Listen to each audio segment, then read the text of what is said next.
Hi everyone. ఈరోజు నేను మా గార్డెన్ టూర్ అండ్ అప్డేట్ చేస్తున్నానండి. నమస్తే, నేను మీ అనూష. వెల్కమ్ టు అనూష బెల్లం. ఫస్ట్ టైం మన ఛానల్ని ఎవరైనా చూస్తున్నట్లయితే సబ్స్క్రైబ్ చేసుకోండి, నచ్చితే లైక్ చేయండి, షేర్ చేయండి. ఫస్ట్ ఈ బగడబంటి ఫ్లవర్స్ నుంచి స్టార్ట్ చేస్తున్నానండి.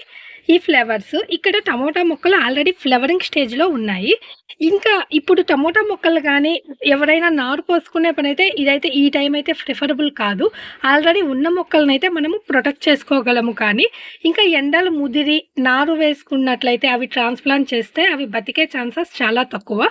ఇంకా సమ్మర్ సీజన్ సీడ్స్ పెట్టుకోవటం బెటర్. ఇవి సమ్మర్ విత్తనాలు, లాంగ్ బీన్స్ విత్తనాలు అనేవి పెట్టాను. ఈ టమోటా చెట్టు వచ్చిన వరకు ఫ్రూటింగ్ అయిపోతుంది. అయిపోయిన తర్వాత ఈ లాంగ్ బీన్స్ అనేవి కంటిన్యూ అవుతాయి. ఇక్కడ 2 సీడ్స్ పెట్టినట్లున్నాను. 2 ప్లాంట్స్ అనేవి వచ్చాయి. ఈ సమ్మర్లో కూడా ఈ బర్బాతీలు, లాంగ్ బీన్స్ అంటారు కదా, ఇవి బాగా కాస్తాయి. Green colour long beans plants. ఇవి మస్క్ మిల్లన్ విత్తనాలు పెట్టానండి. మస్క్ మిల్లన్ కూడా సమ్మర్లో చాలా బాగా కాస్తాయి. ఇప్పుడు మనం విత్తనాలు పెట్టుకుంటే అవి కూడా 40 డేస్కే ఫ్లవరింగ్ అండ్ ఫ్రూటింగ్ అనేది వస్తుంది. వంగ మొక్కలు మనకి ఎంత ఎండలు ముదిరినా కానీ వంగ మాత్రం మనకిచ్చే ఒకే ఒక కూరగాయ అండి. వంగ మొక్క ఎండాకాలం కూడా విపరీతంగా కాస్తాయి. అండ్ ఇవి కూడా టమోటా ఫ్లవరింగ్ స్టేజ్లో ఉన్న ప్లాంట్స్ అండి.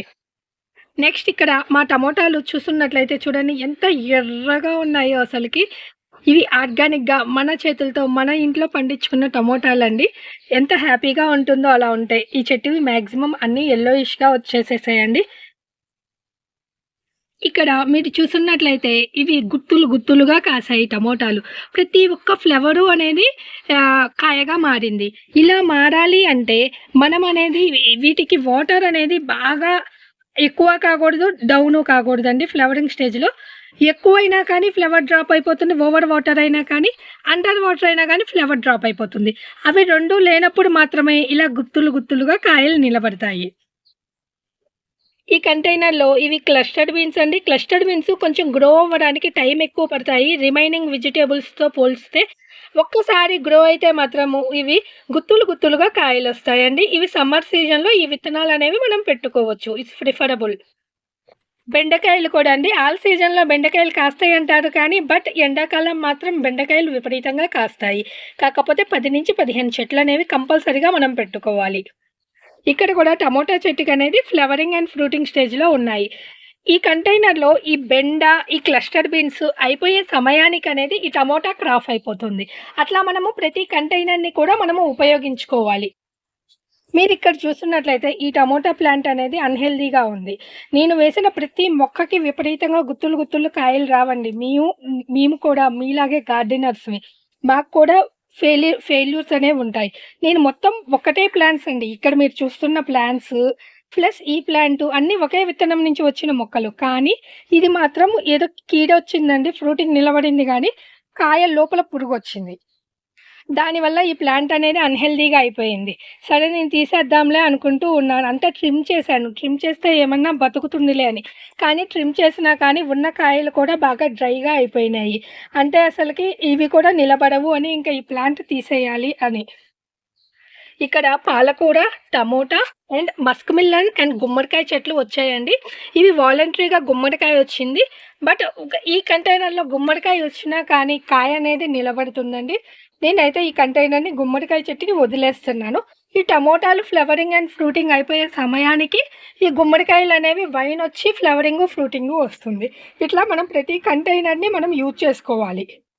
ఇక్కడ కూడా చూస్తున్నట్లయితే ఒక కార్నర్లో పాలకూర, ఒక కార్నర్లో టమోటా ప్లాంట్స్ పెట్టుకున్నానండి.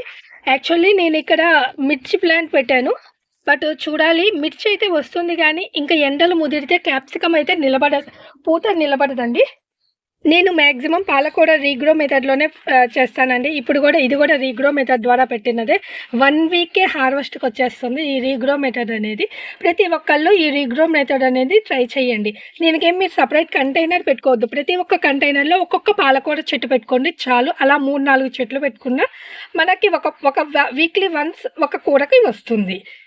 ఇక్కడ చూస్తున్నట్లయితే ఇక్కడ ఒక పాలకూర, ఈ కంటైనర్లో ఒకటి. నేను ఒక కట్టని ఇలాగ ఒక్కొక్క కంటైనర్లో ఒక్కొక్క ప్లాంట్గా డివైడ్ చేసుకుంటాను. ఇక్కడ కూడా టమోటాలు చూడండి, అసలుకి కాయలు పట్టుకుంటే పడిపోయేట్లు ఉన్నాయి. అసలుకి ఆ చెట్టుని నేను ఇలాగే వదిలేసేసానండి. ఇలాగే పండుకొని కాయలు కాసింది. ఎంత బాగున్నాయో ఈ గుత్తులు గుత్తులుగా చూస్తుంటే. ఇది మిర్చి అండి 2 ఇయర్స్ నుంచి ఉంది మా గార్డెన్‌లో. ఇలాగే కాయలు కాస్తూనే ఉంటుంది. ఇవి నేను రీసెంట్‌గా మార్చుకున్న టమోటా సాప్లింగ్స్ అండి. ఇంకా ఒక నెల దాకా మనము ఉన్న సాప్లింగ్స్‌ని ట్రాన్స్‌ఫర్ చేసుకోవచ్చు. కానీ ఆ తర్వాత మాత్రం నిలబడవండి. అందుకని నేను మాక్సిమము ఎండ లేని ప్లేస్‌లో ట్రాన్స్‌ప్లాంట్ చేసుకుంటూ ఉన్నాను. ఒక్కొక్కటి షిఫ్ట్ చేసుకుంటా ఉన్నాను. ఎండ ఎక్కడ తక్కువగా ఉంటుంది, ఏ ఏ ప్లాంట్‌కి ఎంత కావాలి అని అలా షిఫ్ట్ చేస్తున్నానండి. ఈ క్యారెట్ లీవ్స్ అనేవి మనము సూప్స్, సలాడ్స్‌లో యూజ్ చేసుకోవచ్చండి. మనం బయట మార్కెట్‌లో కొనుక్కుంటే ఓన్లీ మనకు గెడ్డలే వస్తాయి. ఆకులనేవి రావు. చూడండి ఎంత బాగున్నాయో అసలకి. ఇవి యాక్చువల్లీ వింటర్ క్రాప్ అండి. నాకు కొంచెం లేట్ అయింది వింటర్ సీడ్స్ పెట్టడం. ఇంతవరకు నేను హార్వెస్ట్ చేయలేదు. బాగా ఎండలు ముదిరితే మాత్రం ఏ సైజులో ఉన్నా హార్వెస్ట్ చేస్తాను. ఎందుకంటే అంతకు మించి గెడ్డ అనేది పెరగదు కాబట్టి. ఇక్కడ కూడా సేమ్ 2 కంటైనర్స్ అనేవి నేను క్యారెట్‌కి డెడికేట్ చేసుకున్నాను. ఈ క్యారెట్ అనేది ఇంకొక నెల, ఒక 15 రోజుల నుంచి నెల లోపల నా ఎండల కండిషన్‌ని బట్టి వెదర్ కండిషన్‌ని బట్టి నేను వీటిని హార్వెస్ట్ చేస్తానండి. అంతకు మించి తర్వాత ఉంచినా అవి ఫ్లవరింగ్ స్టేజ్‌కెళ్ళిపోతాయి తప్పించి మనకి గెడ్డ ఊడదు. ఈ కంటైనర్‌లో అయితే మల్టీ క్రాపింగ్ అండి. మీకు తెలిసే ఉన్నది. నేనసలకి నన్ను ఫాలో అయ్యే వాళ్ళకైతే ఈ మిర్చి ప్లాంట్స్ అనేవి పోతాయి అన్నట్లుగా నేను వంగ మొక్క పెట్టాను. ఈ మిర్చి ఏమో మిర్చిపాటికి మిర్చి కాస్తుంది. ఈ వంగ మొక్కకి ఫ్లవరింగ్, ఫ్రూటింగ్ వచ్చింది. ఒక పక్క గార్లిక్, టమోటా అసలు ఇంత చిన్న కుండీలో 8 ప్లాంట్స్ అనేవి బేర్ చేస్తున్నాయండి. బట్ మనం ఇచ్చే ఎనర్జీని బట్టి 8 ప్లాంట్స్ అయినప్పటికీ కూడా అవి బానే గ్రో అవుతున్నాయండి. అన్నీ షేర్ చేసుకుంటూ. మల్టీ క్రాపింగ్‌లో ఒకే రకం గాకుండా డిఫరెంట్ వెరైటీస్ ఏస్తే అవి గ్రో అయిపోతాయి. ఇది క్యాలీఫ్లవర్ అండి. క్యాలీఫ్లవర్ కూడా మనకి వింటర్ వెజిటబుల్. ఈ పాటికి హార్వెస్ట్ అయిపోవాలి. నాకు కొంచెం విత్తనాలనేవి ఈసారి పెట్టడం లేట్ అయ్యింది. కాబట్టి ఇలాగుంది. అండ్ ఇంకొక ఇన్ఫర్మేషన్ అండి నేను ఎవ్రీ వీడియోలో చెప్పాలనుకుంటున్నాను. మరి మర్చిపోతున్నాను. ఏంటి అంటే క్యాబేజీ విత్తనాలుంటాయి కదా! క్యాబేజీ విత్తనాలు ఇప్పుడు మీరెవరైనా హార్వెస్ట్ చేస్తుంటే మాత్రం హార్వెస్టింగ్ అయ్యాక కూడా అవి రీగ్రో అవుతాయండి. రీగ్రోలో హార్వెస్ట్ కంటే కూడా పెద్ద సైజు విత్తనాలొస్తాయి. అంటే ఎలా చెప్పాలి అంటే మీకు ఒక క్యాబేజీకి చుట్టూరు 7, 8 క్యాబేజీలనేవి చిన్న సైజులో వస్తాయండి. వాటినన్నిటిని హార్వెస్ట్ చేసుకుంటూ ఉంటే ఒక క్యాబేజీ సైజుకొస్తుంది. నేను ఎవ్రీ టైమ్ రీగ్రో చేస్తాను. ఈసారి నాకేమైందంటే క్యాబేజీ విత్తనాలనేవి లేట్ అయిపోయింది. సీడ్స్ వెయ్యటం అనేది లేట్ అయిపోయినాయి. ప్లస్ అవి జెర్మినేషన్ రాలేదు. నేను రెగ్యులర్‌గా యూజ్ చేసే విత్తనాలు కాకుండా వేరే చోట తీసుకొచ్చుకున్నాను. అవి అసలు జెర్మినేషనే అవ్వలేదు. తర్వాత వెయ్యటం లేట్‌గా వేశాను. ప్లస్ జెర్మినేషను అవ్వలేదు. దానివల్ల అనేది నేను ఈసారి క్యాబేజీ మా గార్డెన్‌లో లేదు. ఈ వింటర్ సీజన్ క్రాఫ్‌లో. బట్ ఎవరైనా మన ఫాలోవర్స్ హార్వెస్ట్ చేసుకునేప్పుడైతే అట్‌లీస్ట్ ఒక ప్లాంట్‌నైనా వదిలేసి ట్రై చేయండి. బట్ రీగ్రో మెథడ్‌లో చాలా ఫాస్ట్‌గా వస్తుంది. మామూలుగా ఏంటి మనం క్యాబేజీ ఒక సాప్లింగ్ తీసేసి దాన్ని మనం ట్రాన్స్‌ప్లాంట్ చేసుకుంటే ట్రాన్స్‌ప్లాంట్ చేసుకున్న 3 నెలల లోపల మనకి గెడ్డ అనేది గట్టిపడిపోయి హార్వెస్ట్‌కొస్తుంది. కానీ ఈ రీగ్రో మెథడ్‌లో మాత్రం చాలా త్వరగానే సరౌండింగ్స్ అంటే ఆల్రెడీ మెచ్యూర్ అయిన అంటే ముదిరిన చెట్టు అంటే కాపుకొచ్చిన చెట్టు కాబట్టి దాని చుట్టూరు అనేవి గెడ్డలు చాలా త్వరగా వస్తాయి. నా దగ్గర ఏమైనా క్లిప్పింగ్‌లు గాని ఉన్నట్లయితే నేను యాడ్ చేస్తాను. లాస్ట్ ఇయర్ కానీ అలా ఉన్నట్లయితే. లేకపోతే మాత్రం మన ఫాలోవర్స్ అట్‌లీస్ట్ ఒక ప్లాంట్ అన్నా వదిలేసుకొని ట్రై చేయండి. రీగ్రో మెథడ్ చాలా ఈజీగా ఉంటుంది. బాగా ఎండలు ముదిరేంత వరకు మనము ఇంకా ఆ చెట్టు నుంచి ఏమీ రాదు అనుకున్న స్టేజ్ వరకు మనం ఆ ప్లాంట్‌ని ఉంచుకోవచ్చు. విత్తనాల కంటే త్వరగా రీగ్రో మెథడ్‌లో హార్వెస్ట్‌కొస్తుందండి. బెండకాయలు మనం విత్తనాలు కలెక్ట్ చేసుకోవాలంటే ఇలాగే చెట్టుకి ఇలా ఈ కండిషన్‌లో ఉన్నప్పుడు వీటిని మనం కట్ చేసుకొని, ఎండబెట్టుకొని విత్తనాలు తీసుకోవాలండి. ఇలా చెట్టుకి ఎండిన విత్తనాలైతేనే మనకి సీడ్స్ జెర్మినేషన్ అనేది 100% ఉంటుంది. చెట్టుకి ఎండకుండా మనం ముదిరిన కాయలను తీసుకెళ్ళి విత్తనాలు కలెక్ట్ చేసుకున్నట్లయితే ఆ విత్తనాలనేవి జెర్మినేషన్ అవ్వవు. ఇక్కడ చూస్తున్నట్లయితే టమోటాలు చూడండి అసలు ఎంతెంత సైజులో ఉన్నాయో ఈ చెట్టుకి కూడా. చాలా బాగా కాసాయండి. ఈసారి మన గార్డెన్ టూర్‌లో హైలైట్ వచ్చి టమోటాలేనండి. ఇదంతా తోటకూర అండి. మనం ఈ తోటకూరని మనం హార్వెస్ట్ చేసుకోవాలి. ఎవ్రీ టైమ్ మనం సాయిల్ మిక్స్ అయినప్పుడు మనకు ముందు తోటకూర వస్తుంది కదా! యాక్చువల్లీ ఇక్కడ నేను మస్క్ మిలన్ విత్తనాలు పెట్టాను. ఇదిగోండి. మస్క్ మిలన్ అనేది ఈ కండిషన్‌లో ఉంది. తోటకూర దానిని మించేసి వచ్చేసేసింది హైట్. ఇవన్నిటిని మనము తీసేసుకుంటే ఆ మస్క్ మిలన్ ప్లాంట్స్ అనేవి గ్రో అవుతాయి. ఇది దోసకాయ మొక్క అండి. దోసకాయ మొక్కలో మెయిలు, ఫీమేలు 2 వచ్చున్నాయి. వీటిననేది మనం పాలినేషన్ చేయాలి. ఇవి 40 డేస్ లోపలే ఫ్లవరింగ్ వస్తుంది. మనం విత్తనం పెట్టుకున్న 20-30 డేస్ లోపలే మనకి ఫ్లవరింగ్ వస్తుంది. ఇదిగోండి ఇప్పుడు పాలినేషన్ ఎలా చేయాలో మీకు నేను చూయిస్తున్నాను.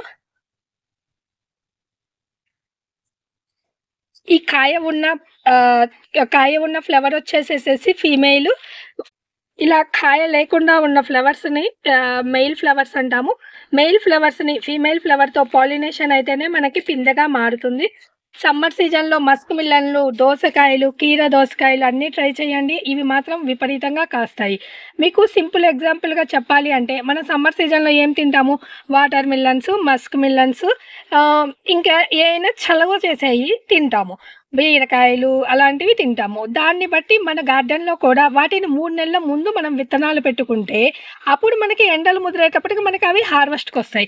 అది కొండగుర్తుగా మీరు పెట్టుకొని ఒక్కసారి ఆలోచించండి. మీరు ప్రతి సమ్మర్‌లో మనం ఏం తింటాము? వింటర్‌లో ఏం తింటాము? మనకు మార్కెట్‌లో ఏం దొరుకుతుంది? దాన్ని బట్టి మనం గ్రో చేసుకోవచ్చు. ఇక్కడ దొండ తీగ అండి. సమ్మర్ సీజన్‌లో దొండకాయలు గూడా విపరీతంగా కాస్తాయి. ప్రతి పువ్వు కాయ అవుతుంది. కాకపోతే వాటర్ మరీ సాయిల్ ఎండిపోయినట్లు మాత్రం చెయ్యకండి. చిక్కుడుగాయలు అయితే మాత్రం ఇప్పుడు ప్రిఫరబుల్ కాదు. ఇక్కడ మీరు చూస్తున్నట్లయితే నల్ల పురుగొచ్చేసేసింది. ఎంత 365 డేస్ గ్రో అయ్యే చిక్కుడుకాయలైనా కానీ ఎండల్ని తట్టుకోలేవండి. ఈ ఎపిడ్స్‌తో సఫర్ అయిపోతున్నాయి. మాక్సిమం ఎంత లాగినా మార్చి వరకేనండి. ఉగాది వరకే. ఉగాది తర్వాత మనం చిక్కుడు తీగలు తీసి ఒక 1 మంత్, 2 మంత్స్ గ్యాప్ ఇచ్చి మళ్ళా పెట్టుకోవటం బెటర్. ఇదిగోండి అన్నిట్లో ఎపిడ్స్ వచ్చేసేసింది. దీనివల్ల ఇంకా మిగతా హెల్తీ ప్లాంట్స్‌కి కూడా ఇవి షిఫ్ట్ అయిపోతాయి. ఇక్కడ గూడా మీరు చూస్తున్నట్లయితే టమోటాలండి గుత్తులు గుత్తులుగా కాసాయి టమోటాలనేవి. ఈ జామ చెట్టు అని పిందెల స్టేజ్‌లో ఉన్నాయి. ఇవి కాయలవ్వడానికి ఇంకా ఒక 1 మంత్ పడుతుందండి. మునక్కాయలు ఒక 2 కాసాయండి. ఇంకా ఒక్కసారి స్టార్ట్ అయితే మాత్రం మనకి కంటిన్యూషన్ ఒక 2, 3 నెలలనేవి ఉంటాయి. ఇప్పుడు ఈ కండిషన్‌లో ఉన్న మునక్కాయలను కూడా మనం హార్వెస్ట్ చేసుకోవచ్చు. కానీ ఇంకొంచెం పెద్ద సైజ్ అయ్యాక కట్ చేద్దాం అనుకుంటున్నాను. బట్ అన్ని కంటైనర్‌లో నేను పెట్టుకుంది ఒకే రకం విత్తనాలండి మొక్కలు. ఇక్కడ చూస్తున్నట్లయితే మీరు చిన్న చిన్న కాయలనేవి వచ్చాయి. మీరు బిఫోర్ చూసినయి పెద్ద పెద్ద కాయలుగా వచ్చాయి. డిఫరెన్స్ ఏంటంటే ఇది కంటైనర్స్ అండి. నేను ఉన్న కవర్‌లో అనేది ఈ మొక్కలనేవి పెట్టాను. కాబట్టి ఇవి చిన్న చిన్న కాయలే పండిపోతున్నాయి.